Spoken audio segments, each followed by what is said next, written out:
আসসালামু আলাইকুম।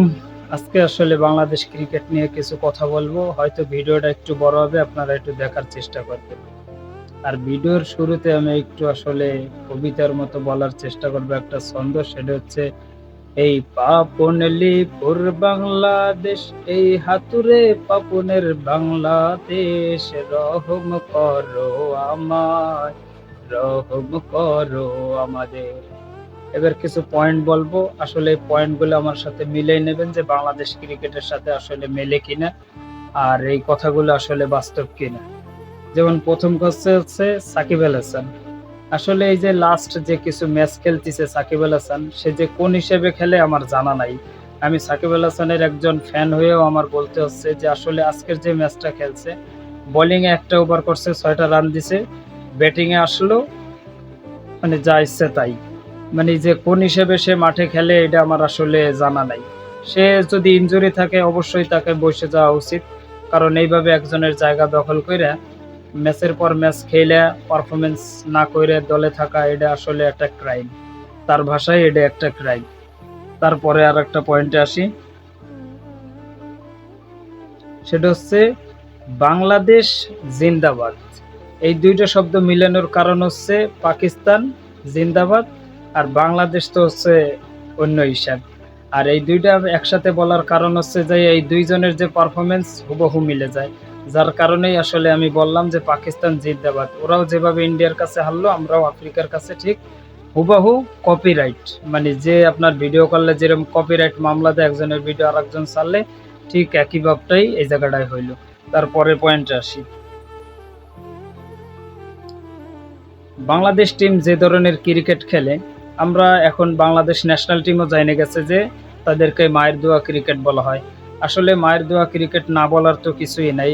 ১১৪ রানের একটা মামুলি টার্গেট, সেটা যদি চেস করতে না পারা, আমাদের হেরে যাওয়া মানে ম্যাচটা হেরে যাওয়া, এটা আসলে কতটা দৃষ্টিকটু লাগে, এটা আসলে তাদের কাছেই জিজ্ঞেস করা উচিত।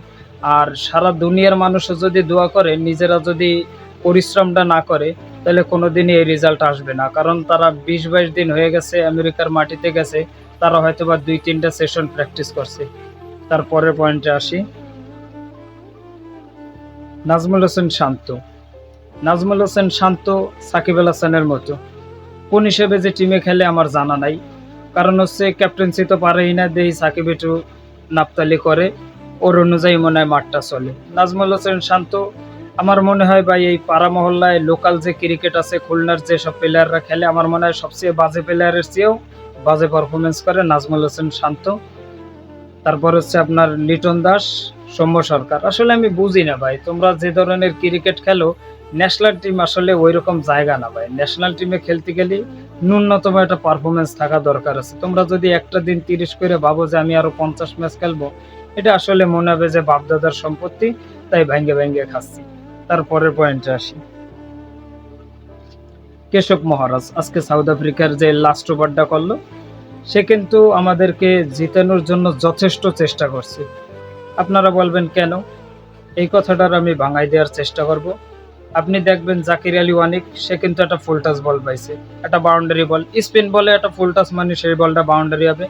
তারপরে আমাকে যে ফিনিশার, বাংলাদেশের ইতিহাসের সর্বোচ্চ সেরা ফিনিশার মাহমুদুল্লাহ রিয়াদ, তিনিও একটা ফুল টাচ পাইলো, পার করতে পারলো না, আউট হয়ে গেল। তারপরে নামলো তাসকিন, তাসকিনও নাইমে একটা ফুল টাচ বল পাইলো, মারলো না। মানে এই ৩টে যে ফুল টাচ বল দিল, ৩টে ফুল টাচ বলের একটা ছয়ও যদি হইতো, অন্তত ম্যাচটা আমরা ড্র করতে পারতাম বা জিততে পারতাম। আর যদি ৩টে ফুল টাচের ২টা ছয় হয়ে যাইতো, তাহলে কোনো কথাই নেই, তাহলে মোটামুটি আমরা সুপার এইটে উঠে যাইতাম। তারপরে পয়েন্ট আসি, এই যে যে ক্রিকেটাররা, আমার একজাক্টলি আমি বলতে পারবো না 100%, কিন্তু এরা যে বেতনটা নেয়, সর্বনিম্ন আমার যেটা ধারণা ৪ লাখ বা ৩ লাখের নিচে মনে হয় কারোর বেতন নাই। আসলে এই টাকাটা আমার মনে হয় বাংলাদেশের মানুষের হারামের টাকা। কারণ হারামের টাকা যদি না হইতো, তাহলে এই প্লেয়ারগুলো আসলে আমাদের টাকাটা নিতে পারতো না। ওকে ভিতরে ন্যূনতম যদি মানসিকতা থাকতো যে এই যে জনগণের টাকাটা নেই, আবার এরা আমাদেরকে এই যে সমর্থন দিতে আসে বিনা কাজে, আমরা যে মাঠে সমর্থন দিতে যাই বা আমি আজকে না যাই, যে সময় গেছি, আমরা যে সমর্থন দিতে যাই, আমরা তো আমাদের পকেটের টাকা দিয়েই যাই। এতে কোনো স্বার্থ নাই। ভালোবাসি, দেশকে ভালোবাসি তাই যাই। কিন্তু ওরা আসলে যে ক্রিকেটটা খেলে ওদের আমাদের মতো করা উচিত। পকেটের টাকা দিয়ে ক্রিকেটটা খেলা উচিত। যেমনটা জিম্বাবু বা অন্যান্য দেশ আমরা শুনি খেলে। ওদেরকেও ঐরকম ক্রিকেট খেলা উচিত। তার পরের পয়েন্টে আসি। মাঝে দেখছিলাম পাকিস্তান টিমকে একটা আর্মি ট্রেনিং দেওয়া হয়েছিল, বাংলাদেশকে অনেক আগে দিছিল। হয়তোবা ওই সময় একটু ইমপ্রুভ হয়েছিল বাংলাদেশ টিমের, কিন্তু পাকিস্তান টিমের হয় নাই। তা আমার দৃষ্টিকোণ থেকে আর্মি ট্রেনিং দিলে হবে না। বাংলাদেশ টিমকে কৃষি ক্ষেত্রে যত ধরনের কাজ আছে, আপনার ধান রোয়া মানে ধান রোপণ করা, তারপর হচ্ছে পাট রোপণ করা, পাটের বীজ দেওয়া, তারপর হচ্ছে হাল চাষ দেওয়া, জমি হচ্ছে আপনার কি যেন বলে, জমিতে পানি সেচ দেওয়া, মানে যত ধরনের কাজ আছে আমার মনে হয় এদেরকে 6 মাসের একটা কোর্স করানো উচিত। তার ভিতরে কোনো বিরতি থাকবে না, বউ বাচ্চা সবকিছু ত্যাগ করে যেরকম মানুষ হচ্ছে বনবাসে চলে যায় তাদেরকে ওইরকম নেওয়া উচিত। যার কারণে তাহলে যদি তাদেরকে একটু তারা বোঝে যে আসলে এটা মানুষের অনেক কষ্টের টাকা, এই জিনিসটা যদি তারা ভিতরে ফিল করাইতে পারে তাহলে তারা, আমি নিশ্চিত যে তারা পারফরমেন্স করতে পারবে। কারণ আপনারা দেখবেন লোকাল ক্রিকেটে যখন আমরা খেলতে যাই, যখন দেয় আমাকে পকেটের টাকাটা যাবে, তখন আমরা অটোমেটিক্যালি কিন্তু আগ্রহের সহিত খেলি যে না আমাদের ভালো ক্রিকেট খেলতে হবে। এত কথা বলার কারণ একটাই ভাই, কথাটা মানে আমি বলতে চাই নাই, মানে আরো আসলে সুন্দর ভাষায় বলতেছি, আমার যে ভাষা মনে আসছিল ওই ভাষায় আমি বলতে পারতেছি না, কারণ এই জায়গায় অনেক ধরনের লোক ভিডিওগুলো দেখে যার কারণে আমি ওই ধরনের ভাবে বলতে পারতেছি না। যে আসলে এরা যে ধরনের ক্রিকেট খেলে ভাই, আসলে কি বলবো, বলার কোনো ভাষা থাকে না। 114টা রান এটা মামুলি রান। এইসব রান মনে করেন 12-14 ওভারে চেজ হয়ে যাবে। এইসব রান যদি করতে যাই আমরা মনে করেন আরো 5-7 রানে ম্যাচ হারি, এর চেয়ে দুঃখজনক আর কিছু থাকতে পারে না ভাই। তোদের কাছে আমি একটা রিকোয়েস্ট করব, আইসিসির কাছেও একটা রিকোয়েস্ট করব ভাই, রিটার্ন টিকিটের যদি ব্যবস্থা থাকে, এদের যদি থাইকে থাকে, তা আমরা ওইটা ক্যান্সেল করে আমরা আগে ভাগে চলে আসবো। কারণ হচ্ছে আমাদের এই ধরনের ক্রিকেট খেলার কোনো ইচ্ছা নাই। কারণ আমরা যে ধরনের ক্রিকেট খেলতেছি এটা আসলে একটা টুর্নামেন্ট অপমান করা হয়। যে জায়গা কেনিয়া, কানাডা, উগান্ডা, যাকে নাম শোনে না কেউ, তারা এসে মোটামুটি 190-95 কত সুন্দর ক্রিকেট খেলে। আর আমরা 20-22 বছর ধরে একটা স্বীকৃতি পাওয়া একটা টিম, আমরা যে ধরনের ক্রিকেট খেলি আসলে এটা কোনো ক্রিকেট না ভাই।